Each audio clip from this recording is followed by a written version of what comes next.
Yeah, Porter, I wanted to ask you about McCollum during that 7-point stretch there late with the 3 straight assists.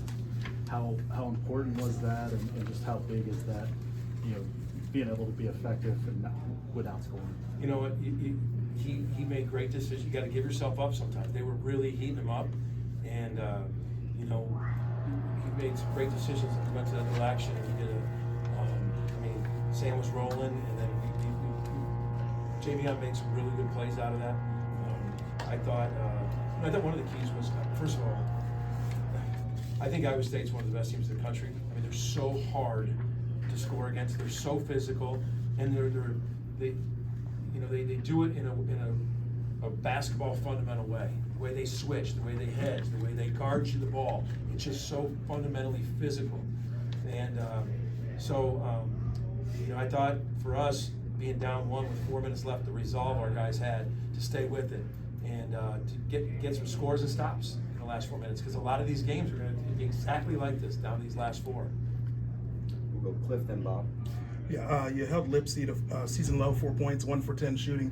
What worked against him? Well, he caused a lot of havoc. I mean, he's so good. I mean, he goes downhill. So he had a lot of hockey assists. I don't know how many assists he ended up with. I know the shooting, but he had 5 assists, and he was laying some of those assists were just like silver platter assists. It wasn't like the assist that I used to get, just to throw it and a guy go makes a play and I got the assist. He laid up some silver platter assists, and just a lot of respect for him. Our guys had a lot of respect for him to guard, and he did a good job. Porter, you've mentioned time again about 8 starters, but what Latre and Soros did off the bench, especially Soros with rebounding, that experience really paid off tonight. He had some physical rebounds. He didn't have that rebound where, it was off a free throw, although he gave up the free throw dunk, which was crazy. But he had some in-traffic rebounds, Waldo did, 9 of them. Latre, John, I mean, again, it's been the story. We have 8 guys that might be different guys, different nights. And I love Trey's mental approach to go 1 for 7 one game, and then no one even faced it. There's not one person that had even an ounce of concern. It was just like, keep shooting. I told him last game, keep shooting. He had some big ones tonight for us. But I thought Waldo played really good defense and 9 big rebounds, and they were physical rebounds. We'll go James and Jesse.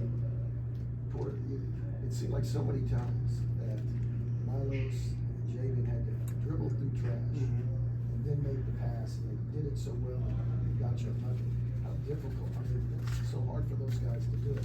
Talk about the guard play. But it's the attention they got. I mean, their ball screen defense. I mean, their 5s are really mobile, so they can hedge, they can come on up, and their guards are physical, and it makes it really hard. I mean, I guarantee those 2 are worn out right now because you have to work really hard with their ball screen coverage.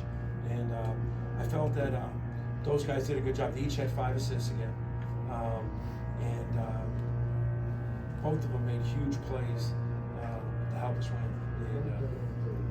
I'm sorry? Yeah. Well, we've been subbing a lot.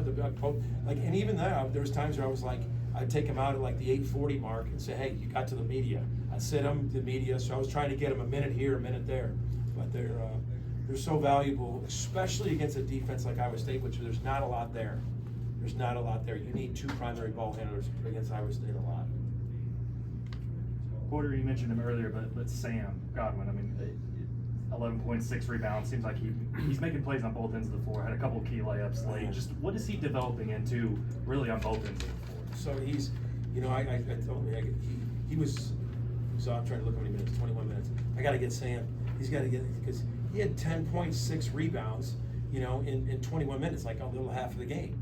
If he was up to 30, but then it's hard because John gave us 6 points early. He had a transition basket, made a nice jump shot, hit some free throws.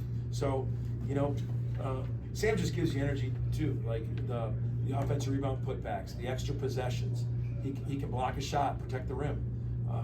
So same thing he's been giving us all year, tons of valuable minutes. Go Eli, then Myron. Porter, you mentioned yesterday that this is the first of at least 19 games they're going to be like this. What did the response to the physicality tell you about what kind of team you have that can go and play these games? I think we were physical too. I think we matched their physicality. There was physical as it could be.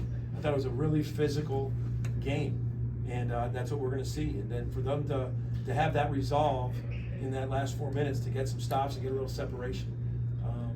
It was big, but I thought both teams were physical. I mean, that's the thing that for us, I think we can consistently match it. Speaking of responsive, what does it say? You never really could separate these guys, but they come back and tie, and you guys are answering them 4, 5, 6 runs down.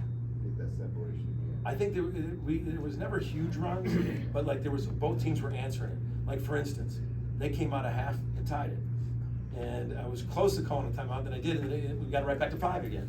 So then we scored a couple times, and I think it was a back and forth against 2 high-level teams. I mean, I think the biggest run might have been that last 4 minutes, getting that separation, and that's what this league is going to be. But you've got to have resolve. You know, you got to come down and got to get stops. You got to, if they get you, you got to come down and have good offensive possession. If you don't, you got to keep playing possession by possession.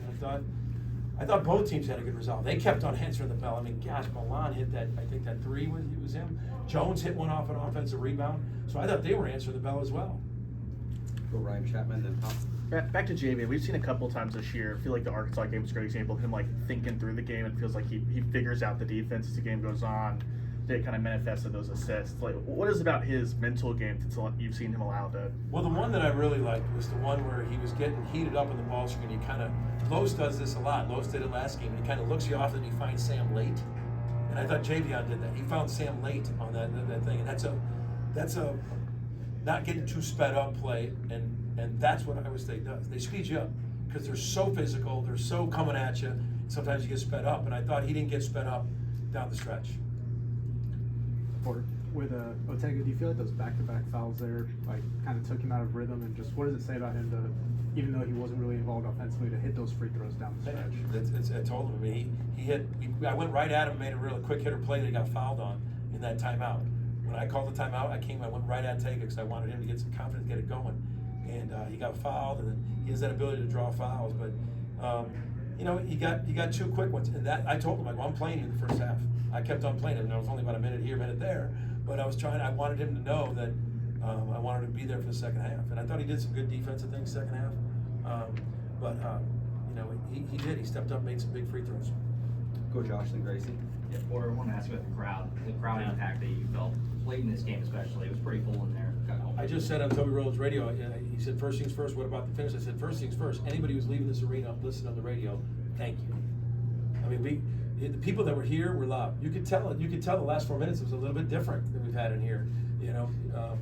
And I just think, man, we could just keep growing it. I mean, just there was gonna keep going. Students coming back, I think, the next time. We got the students back next game, but I thought the crowd was definitely a factor. They were great, and we can just build on it. We can build on it. This is the first game all season that y'all have been outscored in the paint. What do you kind of think led to not being able to get stops down low? Credit to Iowa State. That's what they do. They eliminate the paint because they rotate so hard.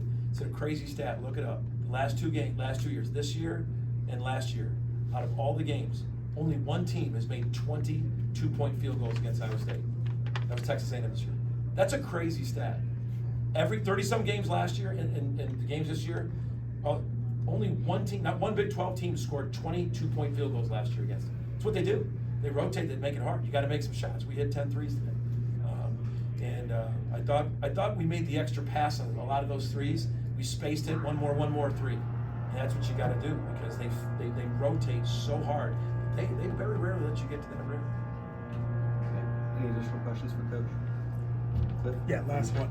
Yeah, I see Owe, 0 for 2 from the field. Now, he drew a lot of fouls. He did a lot of things, but didn't score. But yet, you guys had obviously your leading scorer. Yeah. What does that say about the talent level and what the rest of the guys were able to do? It seems like different guys, different nights, but he got in that foul trouble. But, Iowa State just packs it in so hard. Tega's really good in space, but Tega can knock down the 3 this year. Didn't have very many opportunities, but, man, he can help us in so many other ways. And I went right to him for a quick play and on that timeout, but he's obviously a key part of it. I don't even have a concern on it because he got 2 quick fouls, but he's a warrior, and I'm glad he's on our side. Thanks, guys.